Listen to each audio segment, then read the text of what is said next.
बड़ी खबर इस वक्त ये मिल रही है कि कुर्स्क में यूक्रेनी सेना का संहार हो रहा है और एक दिन में यूक्रेन को बहुत बड़ा नुकसान हुआ है। हमले में 360 यूक्रेनी सैनिक खत्म हुए हैं।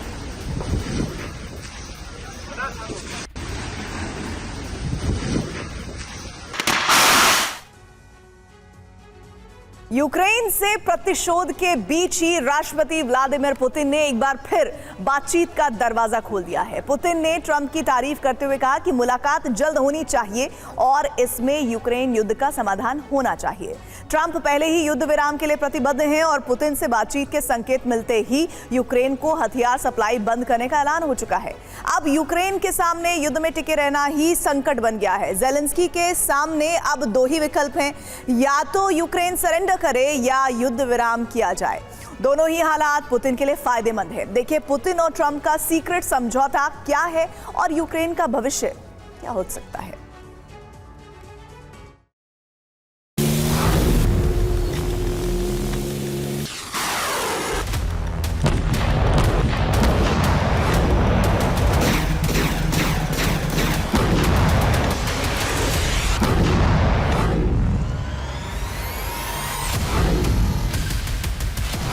यूक्रेन युद्ध का समाधान अब करीब नजर आ रहा है।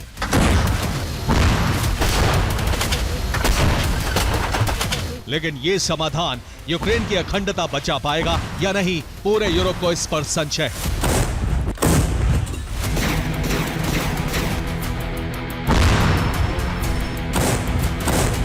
क्योंकि नए राष्ट्रपति ट्रंप के फैसले से स्पष्ट हो चुका है कि यूक्रेन उनके लिए प्राथमिकता नहीं।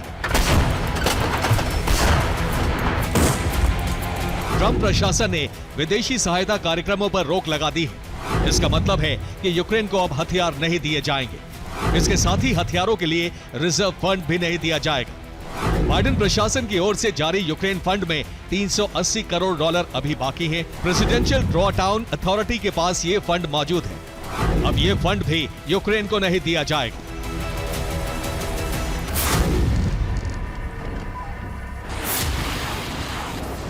मतलब साफ है कि अब यूक्रेन के पास जो रिजर्व हथियार हैं, उनसे ही जंग लड़नी होगी या फिर यूरोप के देशों को यूक्रेन को अपने कोटे के हथियार देने होंगे।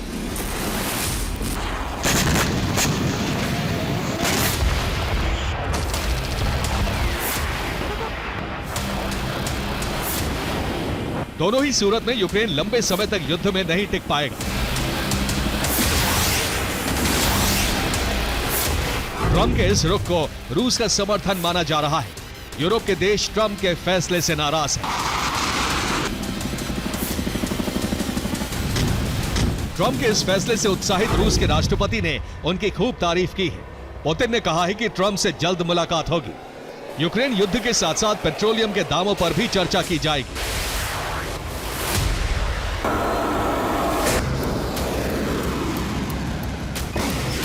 ट्रंप और पुतिन प्रशासन बहुत तेजी से दोनों की मुलाकात की तैयारी कर रहे हैं। ट्रंप का रुख साफ है कि युद्ध बंद होना चाहिए और हथियार सप्लाई जारी रखने से यह संभव नहीं होगा।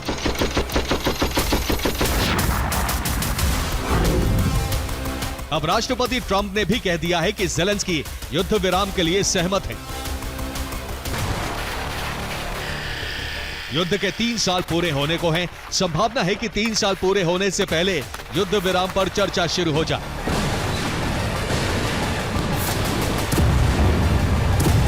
इन 3 साल में रूस ने 22% से ज्यादा यूक्रेन जीत लिया है और पुतिन का मकसद है यूक्रेन से पनपने वाले सीमाई खतरे को खत्म करना।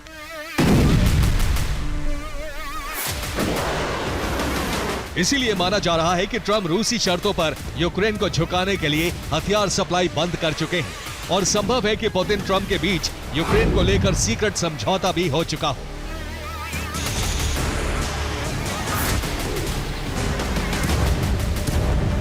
अगर रूसी शर्तों को माना गया तो यूक्रेन का भविष्य क्या हो सकता है, इसके बारे में जो अनुमान जताए जा रहे हैं उन्हें हम आपको दिखाते हैं।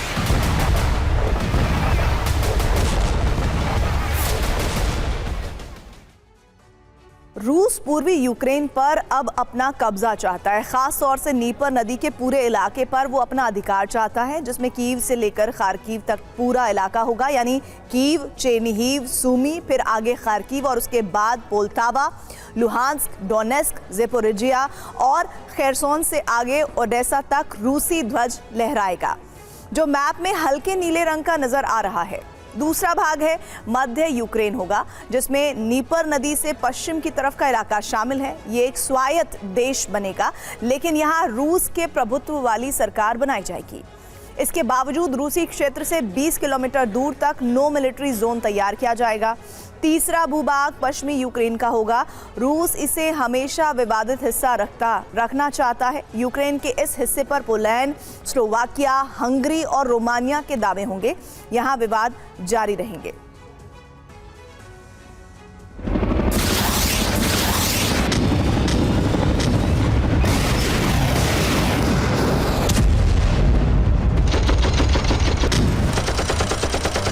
इस तरह यूक्रेन का अस्तित्व खत्म हो सकता है।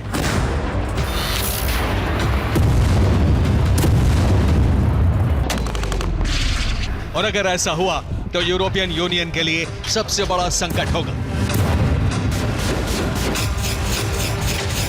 अमेरिका से यूरोप का भरोसा खत्म होता जा रहा है, और अगर यूक्रेन वास्तव में खत्म होता है तो पुतिन की ये सबसे बड़ी सामरिक जीत होगी। ज़ेलेंस्की पर बातचीत का दबाव है और अब उनको अमेरिका से मदद मिलनी भी बंद हो चुकी है। ट्रंप के रुख के बाद नेटो भी मदद का हाथ पीछे खींच सकता है। इसीलिए रूस के अंदर लगातार हमले कर ज़ेलेंस्की नेटो को युद्ध में खींचने का प्रयास कर रहे हैं। लेकिन यह साफ है कि अमेरिका का रक्षा विभाग नेटो देशों को जंग में नहीं उतरने देगा। यूक्रेन को नई हथियार सप्लाई की सबसे ज्यादा संभावना ब्रिटेन और फ्रांस की तरफ से है।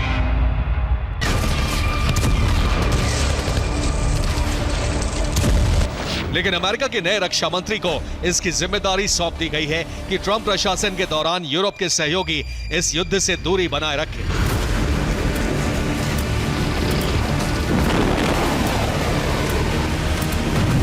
पीट हेग्सेथ फॉक्स न्यूज के मशहूर पत्रकार रहे हैं और रक्षा मंत्रालय के लिए ट्रंप ने उन्हें चुना है। पीट हेग्सेथ को रक्षा मंत्री बनाने का 3 रिपब्लिकन सीनेटर ने विरोध किया था। इसके बाद हुए मत विभाजन में 50-50% वोट पड़े। उपराष्ट्रपति जेडी वेंस के वोट से हेग्सेथ को जीत मिली। हेग्सेथ को जल्द यूरोप दौरे पर भेजा जा सकता है, जिसमें वो अमेरिका के सहयोगी देशों को ट्रंप के युद्ध विराम कार्यक्रम के लिए सहमत करेंगे।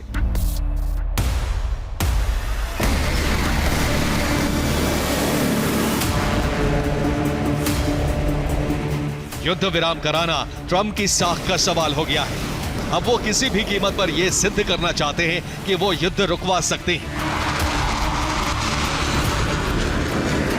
भले ही इससे यूक्रेन के अस्तित्व पर संकट क्यों ना आ जाए। इसीलिए इसे पुतिन की जीत माना जा रहा है। Bureau report, TV9 Bharatvarsh.